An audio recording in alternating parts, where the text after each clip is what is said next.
తిరుమల శ్రీవారిని పలువురు ప్రముఖులు దర్శించుకున్నారు. సినీ నటుడు అరుణ్ విజయ్ స్వామివారి సేవలో పాల్గొన్నాడు. ముథయ్య డైరెక్షన్ లో తాను నటించే సినిమా షూటింగ్ మార్చిలో మొదలవుతుందని తెలిపాడు. బోర్డర్స్ సినిమా తర్వాత త్వరలో విడుదల కానుందని తెలిపారు.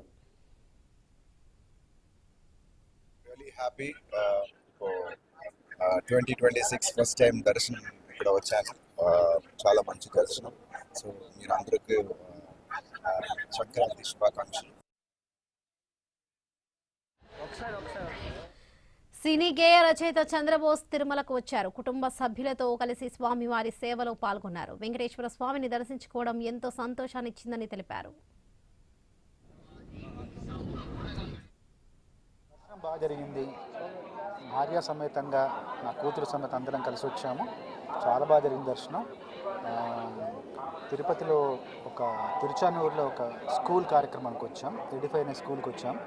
అక్కడ పాఠశాల వార్షికోత్సవం తర్వాత ఇప్పుడు ఈరోజు ఉదయం దర్శనం జరిగింది. చాలా బాగా జరిగింది. ఎప్పటి నుండో రావాలనుకుంటున్నాను. స్వామివారి అనుగ్రహం ఈరోజు మాపై కురిసింది. దానివల్ల వచ్చి దర్శనం చేసుకుని చాలా బాగా జరిగింది. చాలా ప్రశాంతంగా, మనసుకు ఆహ్లాదంగా అనిపించింది. స్వామివారి సేవలో టేబుల్ టెన్నిస్ ప్లేయర్ నైనా జైస్వాల్ పాల్గొన్నారు. శ్రీవారిని స్మరిస్తే ధైర్యం, శక్తి, మనశ్శాంతి లభిస్తాయని తెలిపారు. నమస్కారం. ఓం నమో వెంకటేశాయ.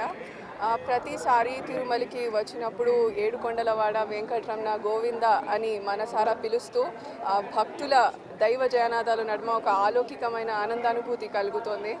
అండ్ భక్తులందరికీ నా వినపము మరియు సత్యం ఏమిటంటే, ఎవరి నుంచి ఏదైనా ఆశిస్తే అది మన ఆనందాన్ని చంపేస్తుంది. కానీ శ్రీవారిని స్మరిస్తే అది మనకు ధైర్యం, శౌర్యం, శక్తి, సామర్థ్యం, దృఢత్వం, పరాక్రమం, సత్తా, తేజస్సు మరియు మనోశాంతిని ఇస్తుంది. మరియు అదేవిధంగా జీవితంలో అనుకూల ప్రతికూల పరిస్థితులు రావడం సహజం. కొన్నిసార్లు మనం చూస్తే మనది కానిది ఎప్పుడు మనకు సొంతం కాదు, మరియు మనకు సొంతం అనేది ఎప్పుడు మనకు దూరం కాదు.